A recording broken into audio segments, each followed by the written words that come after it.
Welcome to Brother Owl's Garden. I'm Brian, and I honor your presence here today. We are also honored today by the presence of the dearest friend I've ever known, Reverend Bob Belcher from Volcano, Hawaii. I must give some background to our beloved viewers. Thank you, viewers, for enjoying this channel and sharing and subscribing and letting your friends know. It's very meaningful to share with as many people who would receive the content of Brother Owl's Garden as possible. So I thank you for that. I want to let you know that, as I said earlier, Bob is the dearest friend that I could ever know. Definitely, we are brothers. I consider Bob to be kind of my older brother in a spiritual sense, not just a worldly sense. And we met 26 years ago. 26 years ago. So I don't know where that went, but when we met, you went quite quick. yeah, like my wonderful Aunt Joan once told me. She said, "You know, it's funny. As you get older, life is like a roll of toilet paper. In the beginning, you've got it all in front of you and it moves slowly and you think you've got forever. But as time goes on and you age, it starts to spin faster and you watch it running out before your eyes." And I thought, that is the most profound thing I've ever heard her say, and I've never forgotten it. But I'll tell you, I was lost on a pig trail, Bob. I was lost on a pig trail. If that's not a metaphor, I don't know what is. And I kept climbing higher and higher and higher on a trail that kept getting more and more vertical. And I was literally pulling on saplings and roots on the side of the cliffs by the time I got to the top, which I wasn't sure. And by the way, that mountain's over 1,000 feet. It's about 1,200. Yeah. It's a good chunk of altitude to get up. And the further I got into the ram's horn that I was traveling into, the steeper and harder it got. And I can remember communing with the spirits of the place. And I said, if I have entered unwelcomed, I'm sorry. And please, God help me, and spirits of this place help me. I need to get to the top somewhere safe, because it got to the point where I was really getting scared. And after about the third or fourth tree that literally came out of the cliff as I was holding on to it, I finally peeked up above the next level, which thank God was the top. And I'm exhilarated and relieved that, oh my gosh, I have actually made it. Thank you, God. And I look up, and here comes this bearded figure with a walking staff, followed by some children behind him. And I said, oh boy, maybe I've made it to safety in a way I didn't think. Maybe I kind of have a different outcome than I was praying for here. And lo and behold, it was you, bud. And there's so much imagery and metaphor in that. And Bob and I have been, in spite of myself, wonderful, wonderful brothers ever since. And there might be a little bit of self-deprecation in my saying this, but it's authentic for me to say this. I've never known anyone who has loved me through my ugliness the way you have, bud. You've never stopped. You've never blinked.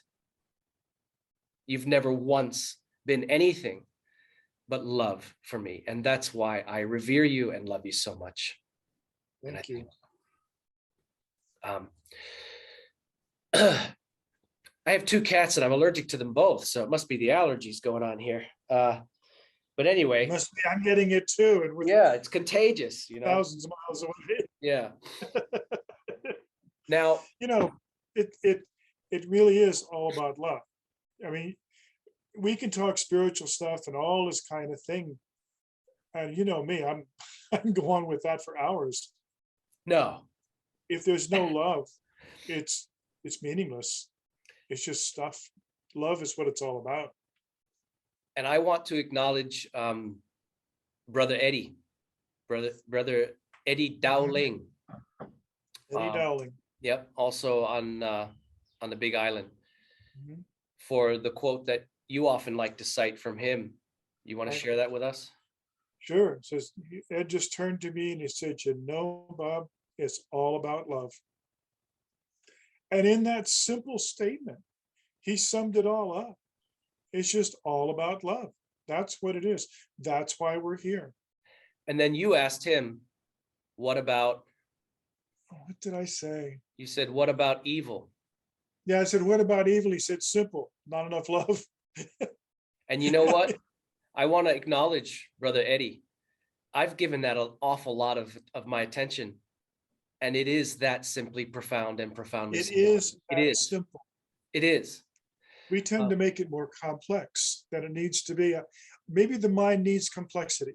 Maybe that's what it is. If it's too simple, we get bored. I don't know. I'm not like that. I enjoy Yeah. simplicity. And I enjoy simplicity when somehow I allow it to slip through. I do have a tendency, as some people who know me will be smirking right now, to feel an unconscious drive toward making things maybe over analyzing or over intensely configuring things or sorting things. In other words, oh, if it's that simple and that easy, I must be missing something. That can't be it. That you must know, not be the complete answer because that was too simple.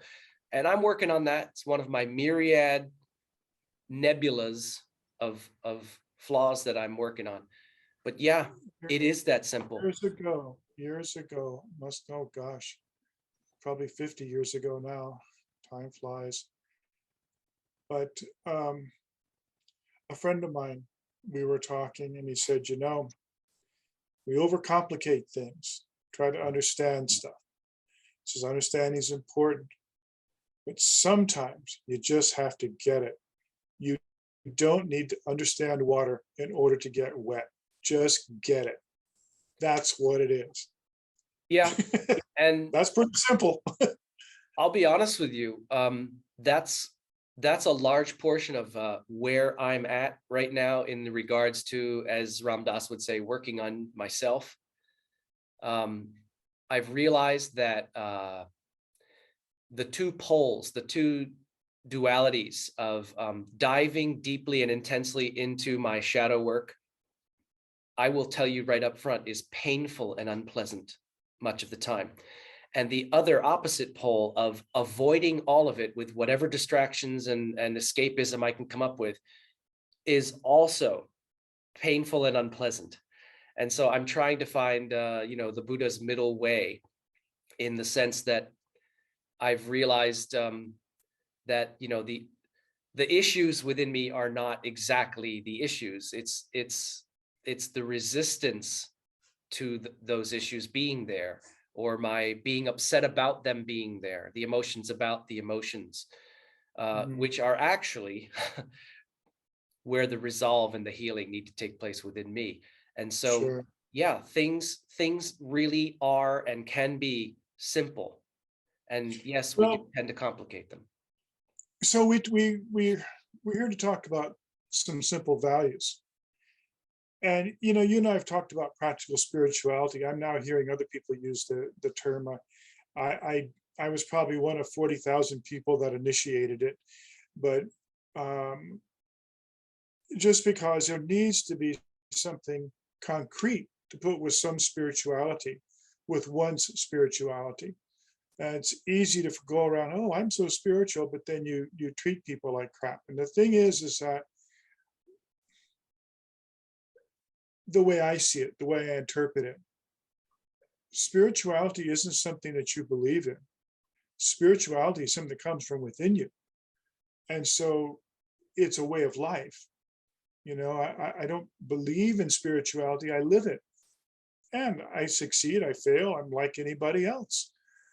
But there are some principles that I've thought about, and it starts with respect. We need to respect ourselves. We need to respect other people. We need to respect our planet, the other beings that are in it. You talk about when you went on the hike and you went up in the mountains and got stuck, and we ended up meeting on the mountaintop. But one of the practices that I learned, I mean, I grew up in Hawaii, and I did a lot of hiking, and I learned that the first thing you do when you enter the forest is you pray. You ask the forest. We would take a simple rock and a tea leaf and wrap the tea leaf around the rock and ask permission to enter the forest and promise to leave it as good or better than how he found it. Mm. That's respect. Yeah. So in respect, as far as human interaction goes, respect also creates kindness, because it's part of it. If you're being harsh with somebody, you're not respecting them. Right. So kindness is a natural place for that. And if I am respectful of another person, I'll use you for example, I respect you, therefore I'll never lie to you. Right. Because that's disrespectful.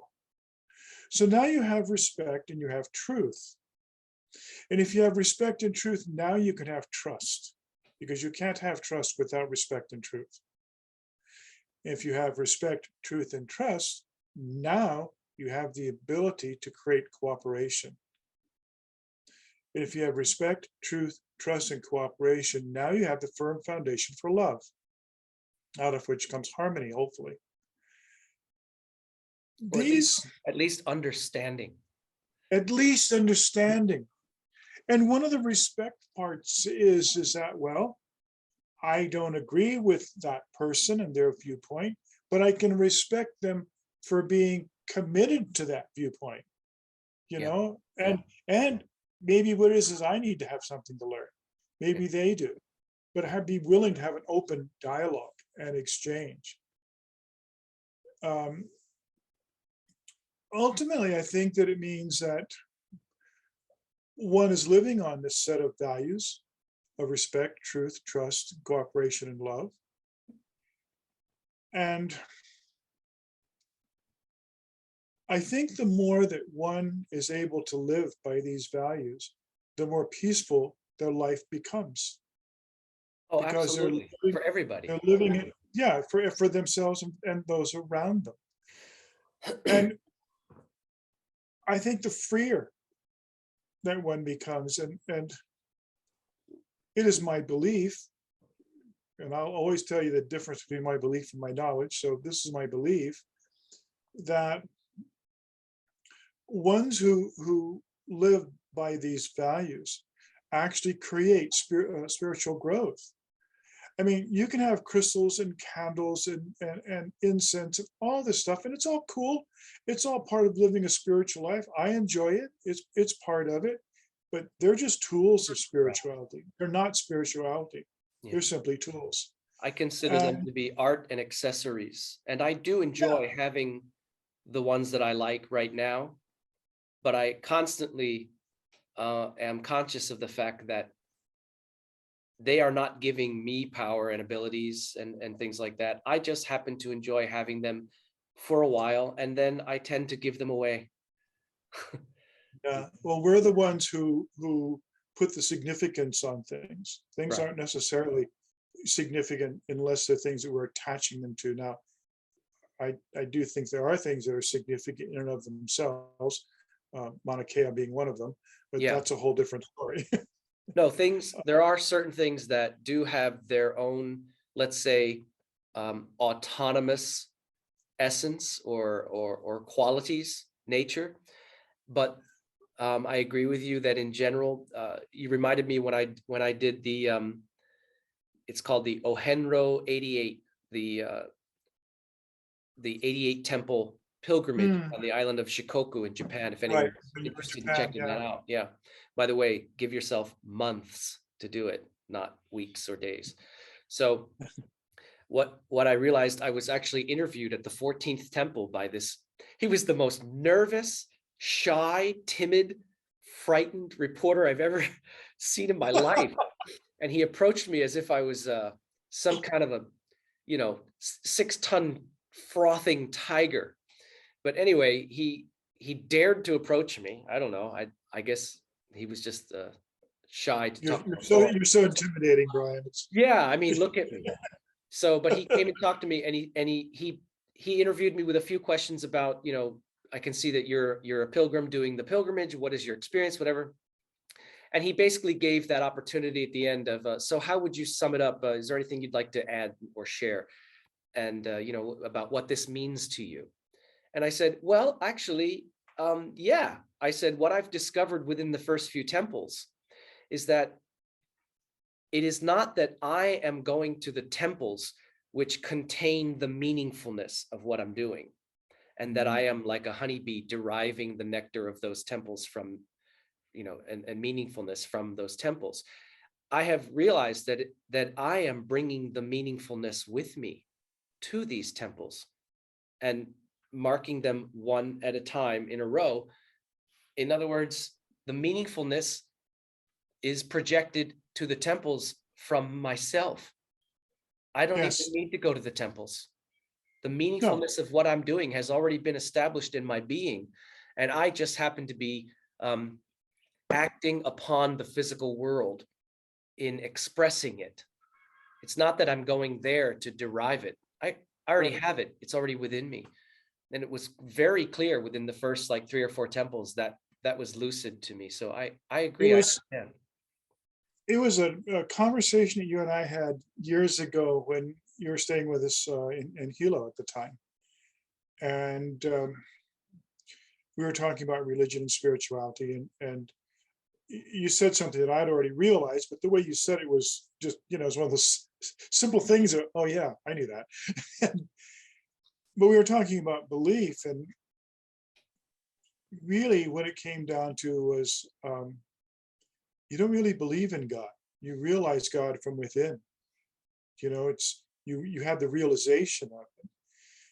And one of the things that I've told people, and I'll tell your audience too, walking a spiritual path is not for the faint of heart. Nope. And It is simply not. and once you You start, you can't go back. can't stop. Because you can't not know once you know. When you're Once in, you've you're had, in for the ride. yeah, once you've had the experience, you bought, what is the e-ticket or whatever. I mean, you're in for the whole thing. And um, I know this wasn't quite on our subject, but um, I I'd gone all through Catholic schools, and I was always told I had a soul. And I remember being a smartass in the third grade, and going, "Where is it? In my back pocket? Like, what does that mean? I have a soul?" And when I was, I guess, 22, I was in the Air Force. I had a series of out of body experiences, and it was unsettling. But the realization that I had as I was standing at the foot of my bed and seeing my body sleeping in the bed was that I didn't have a soul. I am a soul. Because to have means to be in possession of. I'm in possession of this cell phone. I have it. Yeah. So we are not bodies in Yeah. possession of souls. There is no your soul. There's you. Yeah. We are souls in possession of a body. Well, And this is this is why I have a little bit of issues. I am a detail freak and all that. Can't help it. Deal with it. The English language I find awful for dealing with spirituality accurately, because even to express that soul exists is to divide yourself from it. correct. I have a soul. I am a soul. There's already a divide just to express it with these words. And of course, as we all know, once you get closer and closer to that sweet center of truth, words all fail anyway. But I just wish English did a better job, like Sanskrit, Arabic, English and is Aramaic. English is the language of business. It's Superb not the for language of business, spiritual. classification, detailing. Yeah. So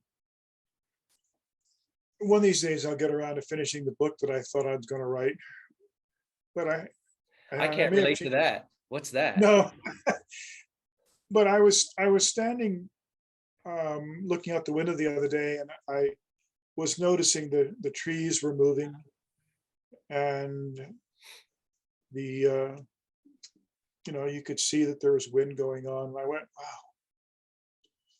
show me the wind. You can't show me the wind. Yeah. You can show me the effects of the wind. Yeah. You can show me the trees moving. You can show me the whitecaps on the water. You can show me the mist, the dust. You can show me things in the air, but you cannot show me the wind. The Tao that And, can be named is not the eternal Tao. God and is so, not God is not understood by the intellect. God is experienced by the soul.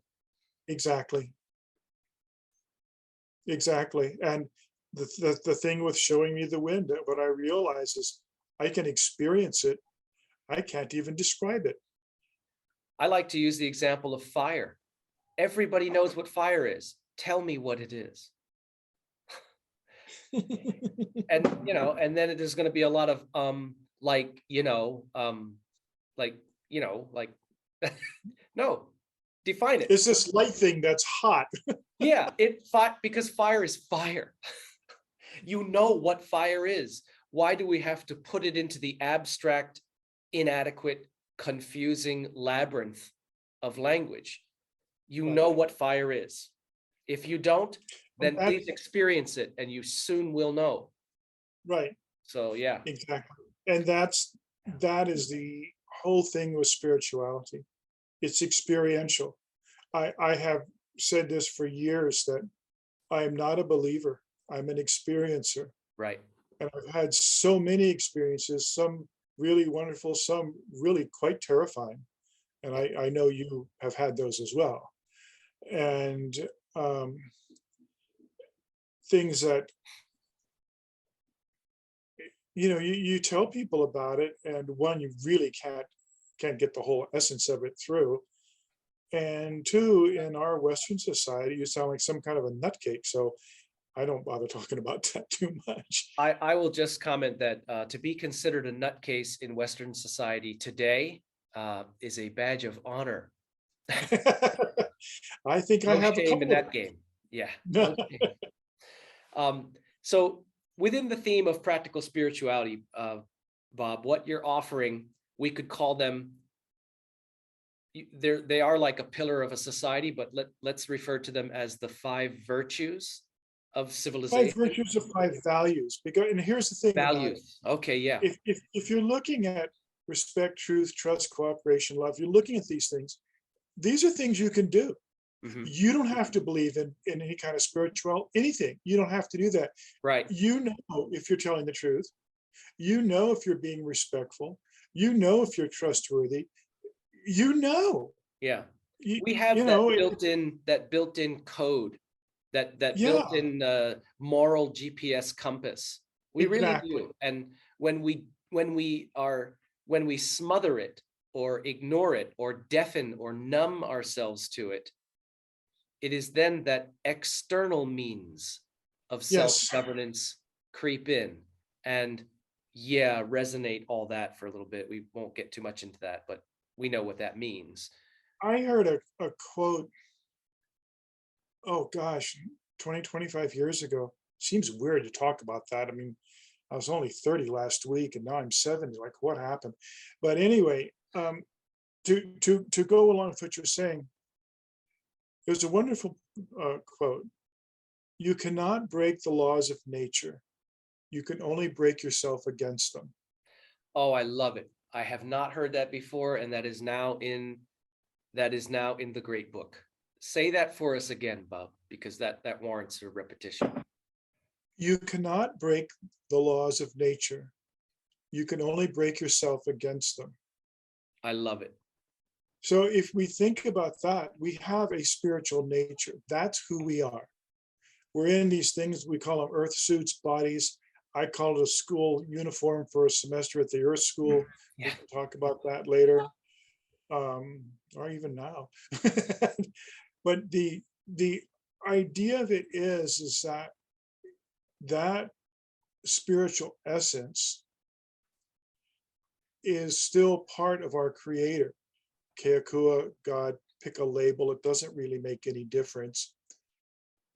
We are never separate from God. Mhm. We're only unaware of the connection. Yeah. That's so. My wife had a great one. Somebody said to her, "Have you found Jesus?" She said, "I didn't know he was lost." That's great. You know, I'll probably catch some heat for this, but I heard one of the best jokes ever. Um, Two theologians were arguing. Imagine that.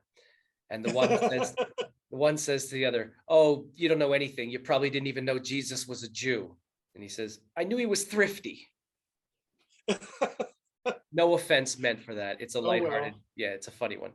Um, I remember, now I'm certainly no Bible scholar per se, but having read through the Psalms, let me say, having trudged and drudged my way through the Psalms, because I never celebrated them the way others who love them have found them to be. I haven't. I would read through them and I'd say, this is, to me, a string of half-blind lamentations of somebody who isn't seeing what's going on fully or clearly. Um, and one of the themes that I noticed throughout the Psalms was this constant repetition of, where have you gone, Lord? Why have you left me? Why have you abandoned me? Why have you left me alone here? You have departed from me. And every time I saw that, I thought, speaking to the writer, who is believed to be King David in most cases, I believe. But again, I'm not a Bible scholar. But I always thought, why don't you just see the fact that you're seeing everything through a mirror? You're seeing everything reflected backwards, and ask the question, why have I moved away from you? Why have I Yes. dulled my Yes. connection to you? Why have I Yes. turned from you, my source, my Yeah. beloved, my all? Because God hasn't Yes. gone anywhere. So yeah, we It do, is just it is just as impossible for God to leave us as it is for us to leave God. I but mean, we can you turn, don't just from him, and we can numb ourselves we to the can turn, connection. and we Yeah, can deny the connection. yeah, Absolutely. yeah. And And that's of where the course, problem I say comes. him, go ahead and say her, go ahead and say And this, source, go ahead and say, as you mentioned before, pick a label, because the labels are all projections from us upon the supreme divinity. So mhm. insert your term of choice here. The nature of the thing doesn't change. It goes back to the limitation of language. And also subjective perception. No, there's that. I am projecting my lens view of the world from who I subjectively am being in this culture, in this era, at this time, with those noisy miners out there eating papayas, in case you hear them. Well, it's like that old saying too. We don't see the world the way it is. We see the world the way we are. Absolutely. Um, and regarding the spiritual practicality, or as one may call it, practical spirituality, Call it that more than once. profoundly simple, simply profound, always go together. Prepare in your mind for a moment while I scare away these minas. One example of how we can implement each of these 5 values. Okay, and I'm just going to smack the screen door and scare them for one moment. In other words, what does it look like in just everyday regular life to apply each of these 5 virtues, these 5 values of civilization? Could you give us a simple example of what it looks like for these things to be applied in daily life?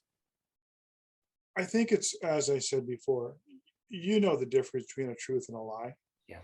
You know that. A friend of mine many years ago, she said to me, "You know, Bob, no matter who we're in bed with, we all sleep alone.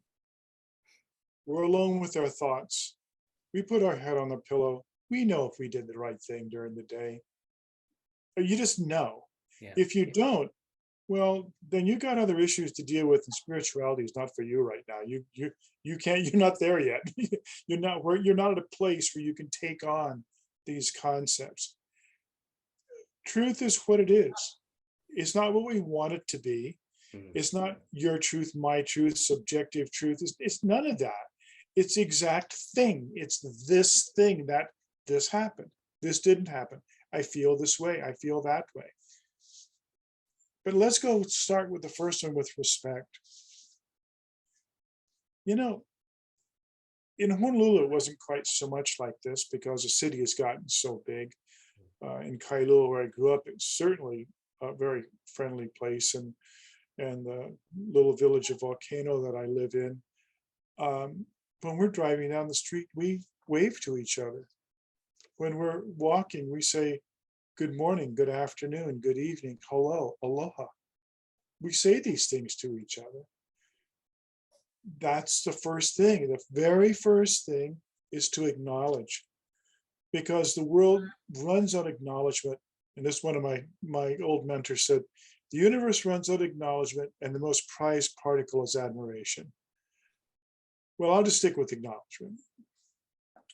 We're all spiritual beings in physical bodies having a material experience. Many of us going like, what am I doing here? The fact that you asked the question, what am I doing here, means you had to be someplace else in the first place. So acknowledgement, that's a form of respect.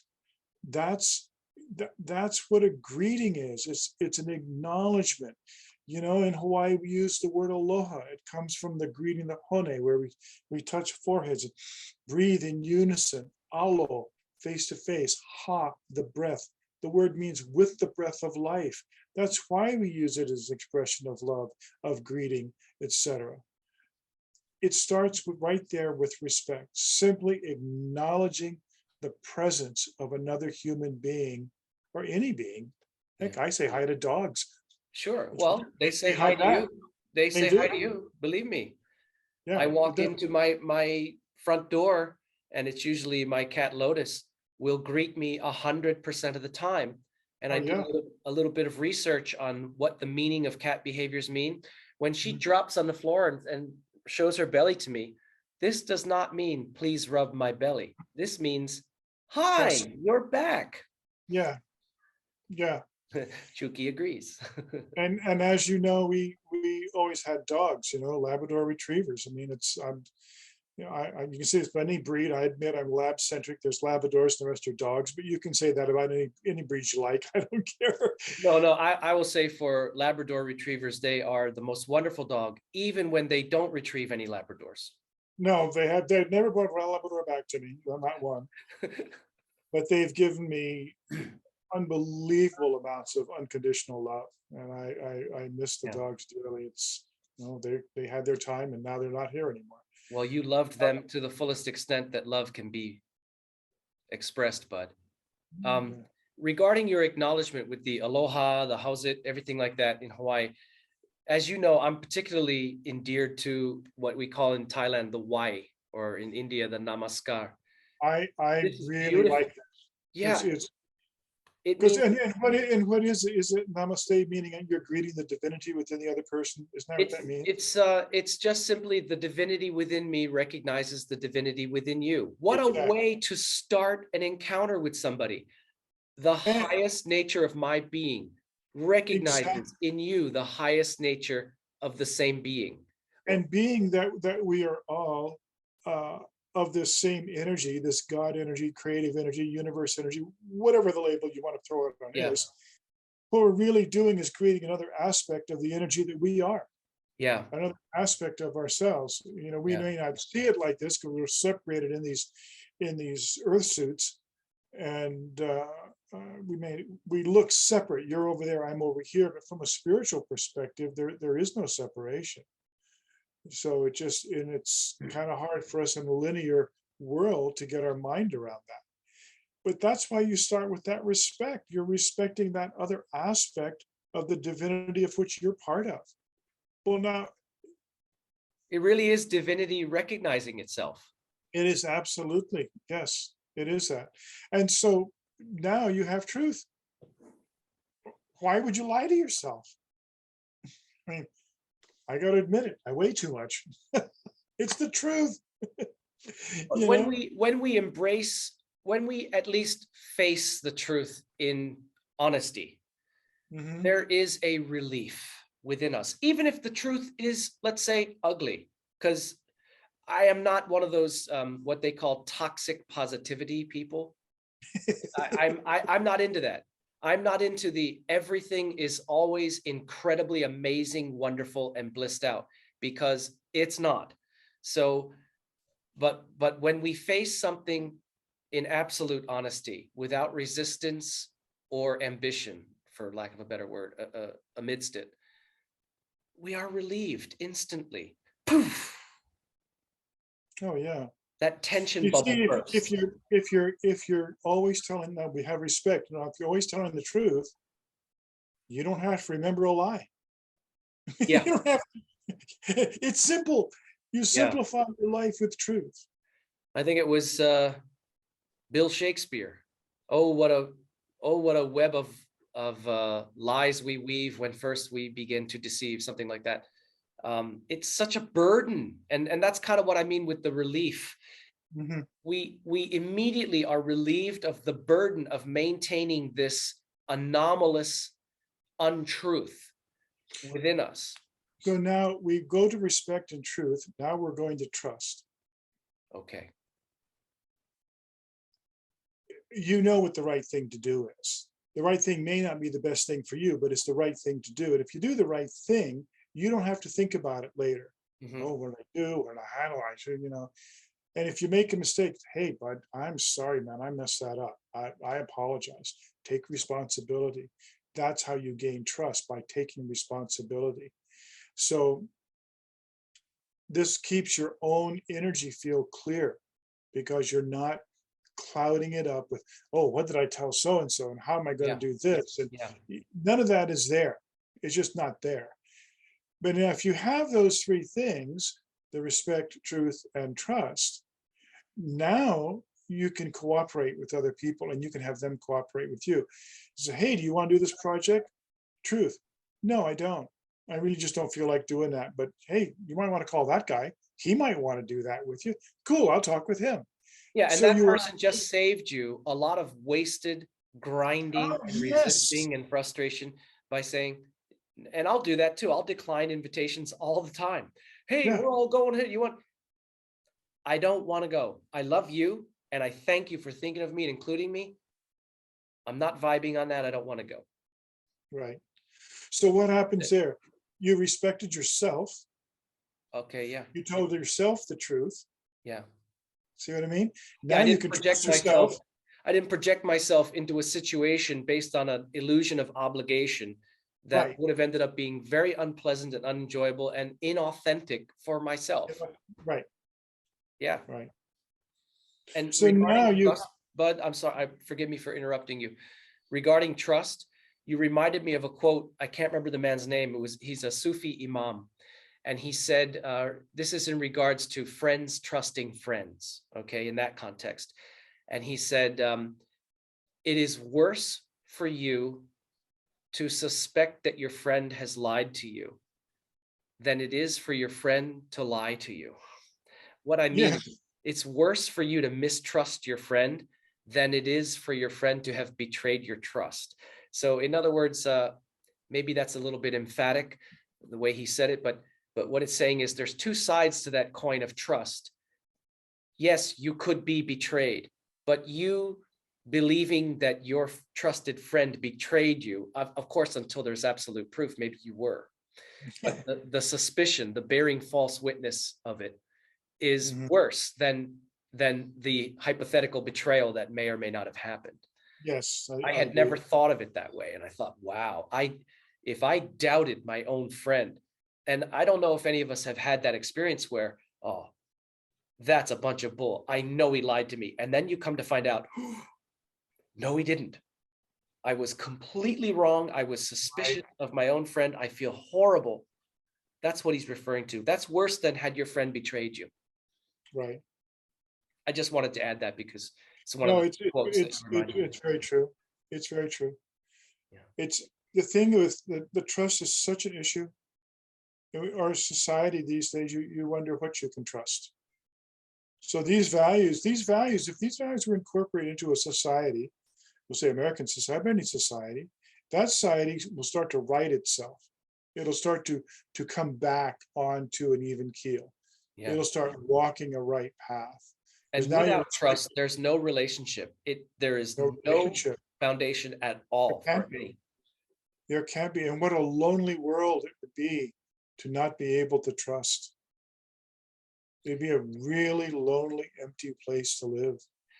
And that's why, Bud, I would say that trust is, I would say at least in the five that you're giving, it's the one that is the most, it jumps out at me as being, this one is extremely sacred, because it's Yes, like a balloon. Once it's popped, it's over. so you do not ever compromise or threaten or betray trust with your loved ones and those around you. Don't ever do it. I am not sure that it can ever be fully healed. It's Uh, it's it's really never healed. yeah. It really never is. It's always in the back of the mind. Well, that guy was a little squirrely on that. The thing is Another, too, and the trust is, you're it's from the obvious. You don't walk into somebody's house and steal their favorite pen or something because you like it. You go buy one yourself. Don't be so lazy. But it's it's predicated on respect and truth. Those are two of the foundations that hold up trust. And within that, maybe you have an agreement to do something, and you go, oh my God, I this thing has come up. I can't fulfill my agreement. You call the person and you say, look, I'm sorry. I know I agreed to do this. I can't do it. What can I do to make it up to yeah, you? Do something to try to make it right. But at least you inform that other person that I cannot fulfill my part of this agreement. yeah, What that's simple courtesy that we could use a lot more of. goes back to respect, Yeah. And you know, another quote that I have to throw in here, because I don't want to lose it. It's a really good one. And again, I'm so sorry that I can't impromptu remember who said it. Um, I'm not upset that you lied to me. I'm upset that I can never trust you again. I've heard that, Yeah, and and I yeah, right with it. I'll look for Yeah, it, but I don't remember who said that's it. But it's that's not that you lied to me. It's that now I can never trust you again. mhm. So simple. Do not ever betray or compromise trust. No, no. And You then you see, were now, talking now about, that you've got those three, now you've got. Oh, go ahead. You're gonna. I was going to say, you were saying what leads from that is, Well, cooperation. there you go. Now you know that you can. You got two people. Maybe you're going to work on a project together, and they'll say, well, look, I have these skills. I don't have that skill, but that person has that skill. So the three of us come together and we can do whatever it is they're going to do. Mhm. Plant a garden, build a wall, create a business. It doesn't make any difference what it is. It's whatever it is. I mean, ultimately, when a couple comes together and creates a family, isn't it based on these values? Of How course. can you function if it's not? You can't function as a family unit. So this is something that should be core in every family. It has to be that way, or the family cannot function as a family and it won't survive, Yeah. either as a unit or even as individuals. It won't survive. And so often especially in today's world, of the family has become a cluster of individuals, you know, Right? not all in the same game with the same I don't think consciousness. that's necessarily an accident. Yeah, well, I said in an earlier video, that sacred masculine has been absolutely devastated in the past few decades. No, I it's have now yet called, I have yet now to make called the video toxic. about the sacred feminine. The sacred feminine is under brutal attack, Oh, and yes. the family collective is being utterly and deliberately destroyed, because And these are the columns that are holding up the individual and the local and group and the village and the country, exactly. They're kicking the pillars that hold it together out from underneath it. This is not by accident. Yeah. It's If you can't see that by now. I mean, you have to be seriously obtuse to not see it by now. Yeah. It's you said when we were before we got on camera, before we were saying how easy it is for us to meander in our conversations. And that's because one thing does lead to another. There's always some other facet of it. And when And two people like you and I get together, Bud, there's this infinite field of relatability. Everything you say to me spawns three or four. Oh, that reminds me of this brilliant quote, or that fits exactly with that experience. Or there's just no end. But there, we love that. But for the sake of the for the sake of conversation, what we're doing here, yeah, but there are quite a lot of things that I would like to talk about, and we can get to that later. yeah. And it's as always, my brother, it's pure joy for me to be able to hang out with you and And spend if it some time. wasn't mutual, we wouldn't be hanging out, brother. No, There's some truth right there for you. there it is. There it Now, is. after cooperation, what do we have after cooperation? What you have, so you have respect, truth, trust, cooperation. These are four main pillars. Now what you have, these are foundational. You can't have any kind of meaningful relationship without these four. The next one, though, this makes the foundation for love. And when we think of love, almost always we're thinking close and intimate relationship love. That's normally what we think about. But it's actually a much bigger field than that. If you have respect, truth, trust, and cooperation, the barriers to love are reduced. They may be there in some areas, but in the general term, those barriers are down. And now you can extend your love, your aloha for another person, for a world, directly, without fear. Yeah. Because now you can say, hi, good morning, good evening. You can have a sense of love in your energy field, talking to a stranger, because you're greeting another person who also has love as their essence. Yeah. And so all you're And you doing is, recognize each other. You yeah, recognize each other often. I know that we can all relate when love, loved, seeing, love, loving in you another. know,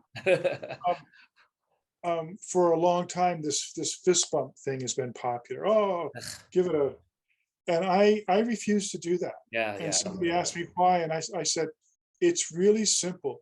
This is a sign of aggression. Why would you greet me with aggression? And Why would worse you than that greet me is with, this elbow thing they're oh, trying to it's get. even That's further away. even worse. You've got to be It's kidding even me. worse. It's This just, is the answer if you don't want to shake hands anyway. This is the yeah, answer. that's the answer. For me, I've said, well, look, I don't do fist bumps. Yeah, I'll be happy to shake your hand. yeah, You know, yeah, give me the warmth of a human touch, yeah, of somebody's, we have, you and I are both Reiki masters. We use the energy in our hands all the time. Come together, touch my palm, exchange the energy of your aloha with me, even if it's only for a few seconds. Don't give me these fist bump things. And if you really are afraid of germs and all that, again, the why, as they call it in Thailand, or the That's namaskar. fine. This It's is fine. this It's is a it. great greeting. Yeah, It's I a do it. I great, do it on autopilot now. I've absorbed it into my being, where it is the first thing I do to somebody that I greet, who I intend respect and acknowledgement. And like the movie Avatar, I see you.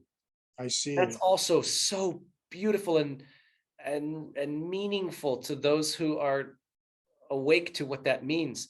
And Right. this is just the gesture that fits that. I It see. fits it. Yeah. And it requires, if you're people are resistant to physical contact, it's a great greeting. Yeah. I mean, I like the hone because it's Hawaiian. You'll And have to explain that because most people won't know what that means, but well, what it is coming together in our culture. We would touch foreheads, literally touch foreheads together and breathe in unison. So alo is face to face, Ha is the breath. What you're doing is you're sharing breath. You're sharing the most sacred gift of life, and that's why the root of it is with the breath of life. Is you're sharing that. It is the Hawaiian equivalent to this.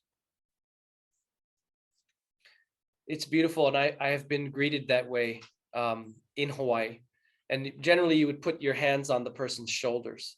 Yes, or at least one Yeah. or two. That's So it's a very present contact, very much. non-threatening at all. It's very supportive, gentle, and then you would lean in and just connect foreheads And and share share the breath breath. of life. And the breath, not only meaning the air that you're breathing, but several hundred years ago, even in the European traditions, spirit was understood to mean breath.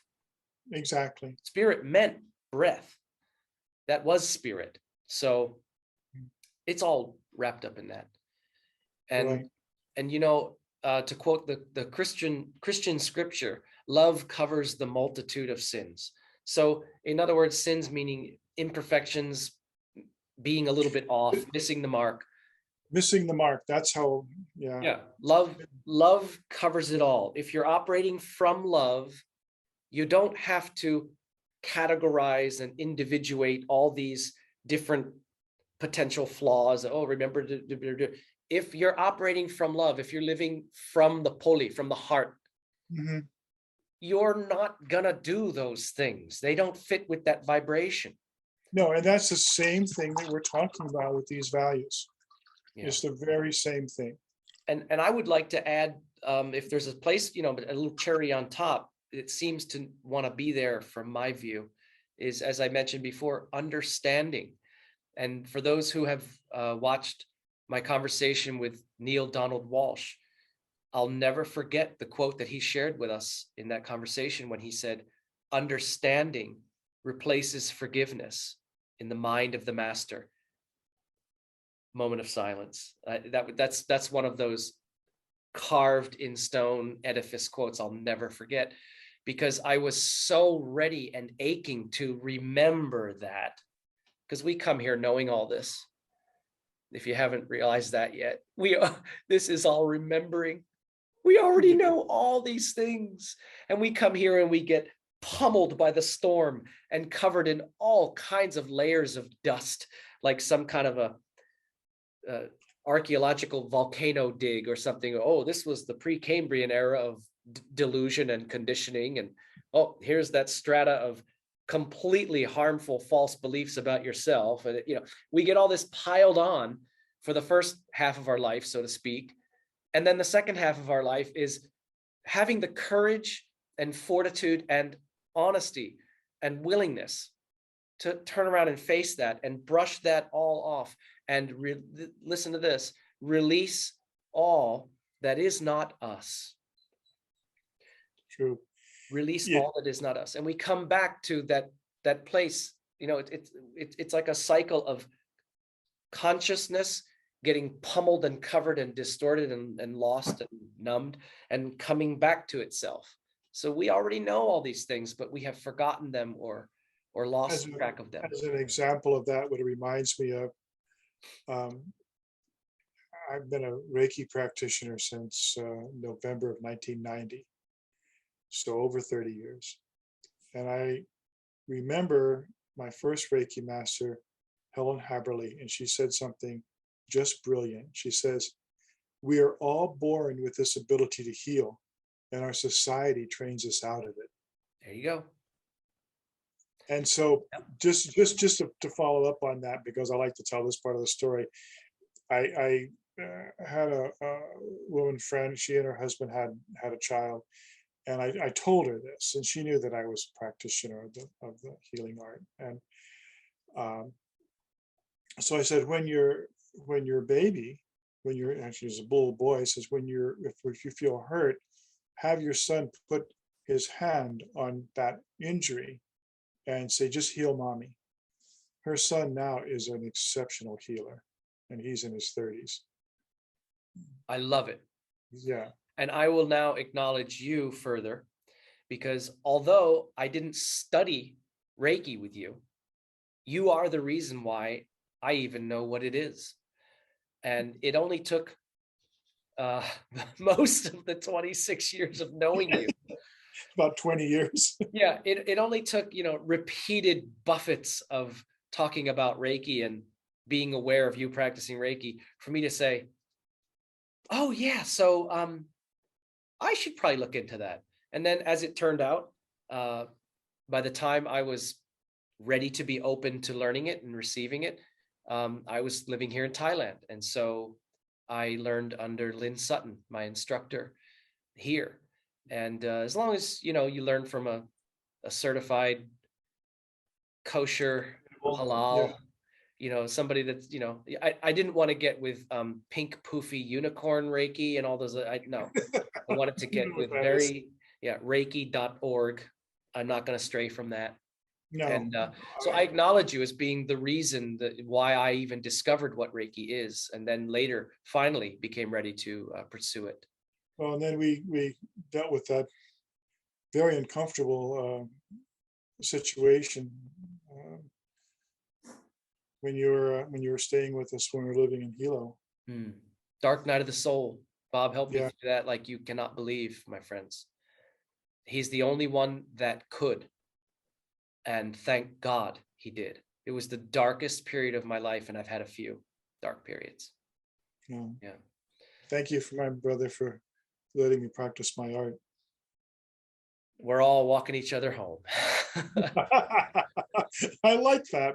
That's not mine. That's Ram Dass. That's Ram Dass. We're all walking each other home. Well, I'll tell you what, I know time is a wasting, but I'll leave you with, or time's doing whatever time does.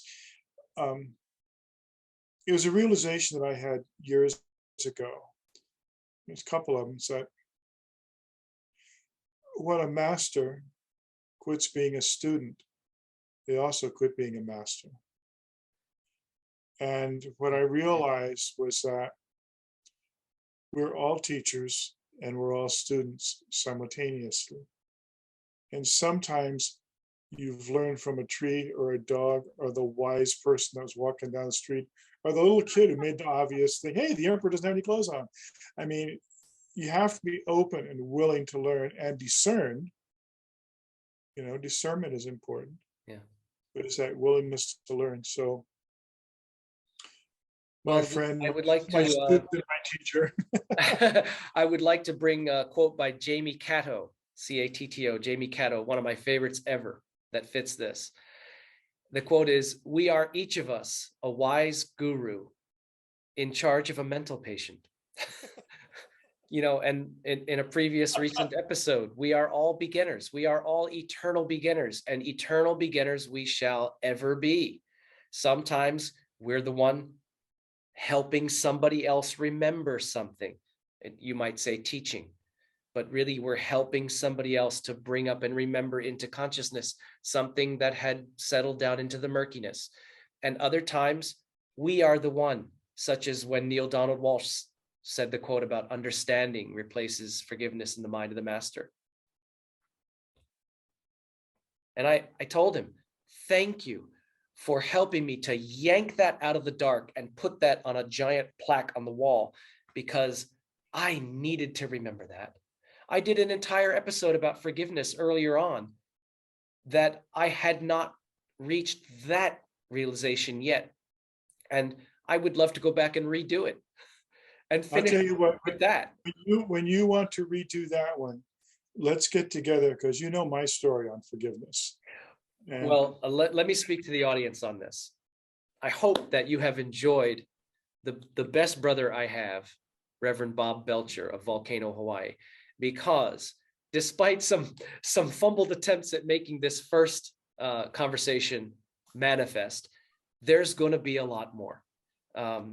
My brother Bob here is going to be appearing regularly because we just have so much to share. And Bob in particular, from his wisdom and his database of experience, his experiential treasure trove, has so much to share.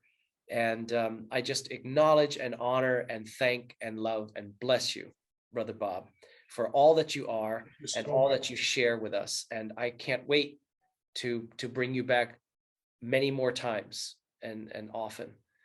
And I hope that all of our viewers have enjoyed you. I'm sure they have as well. Well, thank you, my brother. I appreciate it. I also want to acknowledge you're wearing your Aumakua Honu, your Honu Oh, yes. Aumakua right there. Let us know a little bit about that, since most This viewers was probably made for know. me by this was made for me by Kahu Silva, Kahu Kalani Silva, and he and I Kahu had, means kahuna. yeah, well, it means it's Kahu, but it means shepherd, pastor. There's a whole lot of different meanings, but yes, he's one of the very few Kahuna Nui left in Hawaii. Kahuna Nui is the highest level of Kahuna you can be, Yeah. and he comes from Top shaman. he comes from a 1,500-year line of Kahunas, and I can tell you stories about that guy that it's just amazing. I would love to invite him on. I know that he's had some health struggles in the recent past, He's but had some health. You know, he might be a good one to come on and just ask him to break down the word aloha, yeah, because each letter has a certain meaning in the word, and he does it so beautifully. yeah. Um, I hope that we can make that happen. But yeah. I again want Kahu to, made this for me. He blessed every bead, and he said, "Never leave your house without wearing that." I never have. because the Honu, or the green sea turtle, is Bob's Aumakua. You might it's very comparable to the word totem or animal spirit guide, similar to It's that in the Hawaiian tradition. Kahu chose this for me because he knew that I was a devout surfer at the time. And scuba diver, and basically, if it had anything to do with the ocean, I was in it. I was Yeah. in or under it for 40 years, and until I got really badly hurt, and then got really busy with business and all that, and just never really got back to it. But because the Honu, the turtle, both is a land and a sea creature, that was me. I'd be in the mountain one day finding a Brian, and the next day off surfing.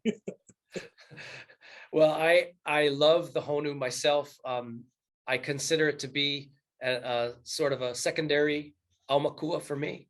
It's I had a very powerful experience on the Big Island, out in the reef, where one of them came, and as we said, the Hone, it came from about 50 feet away. I'll tell the story another time, but it came and honed me on my navel area. And I don't Wow. mean bumped me accidentally. I mean came over and very intentionally and lingering, you know. And then after it did that, swirled one time with its flipper, looked up and gave me the most beautiful smile, and then gently flowed on its way. I received the most beautiful aquatic angel blessing from that Honu that you could ever imagine. And I was absolutely tingling with life when it happened. And I saw it coming long before it actually happened. I was not caught off guard. Its arrival was very touching. And there's a lot of people that have had similar experiences. I call them aqua angels. That's really what they are. They're magnificent beings. And Yes. of course, then I have my brother owl, the white owl, which in Hawaiian is called Pu'eokea. And so I just love the Honu and the Pu'eo the most of all. And I'm sure I that was all of us can resonate with which one. If you don't know, you can ask. Send it out and ask. I an eo, the sacred eo, The hawk. the hawk, the Hawaiian hawk. I didn't even know they had white ones. I didn't know they existed. Oh, I didn't either. And I was out for my walk, and a white eo came and landed on the telephone wire above me and just looked at me. Wow. I'll send you a picture. I took a picture of him. And you looked up at him and you said, "What? Owe you money?" I said, "Hey, bud, what's up?" That is magnificent. The only encounter I've ever had with a white owl, Pu'eokea, I was driving out by, I'm going to forget the name. Oh, Laie on Oahu. I was driving at dusk or just dark, like when there's almost no more light, probably like 7 p.m.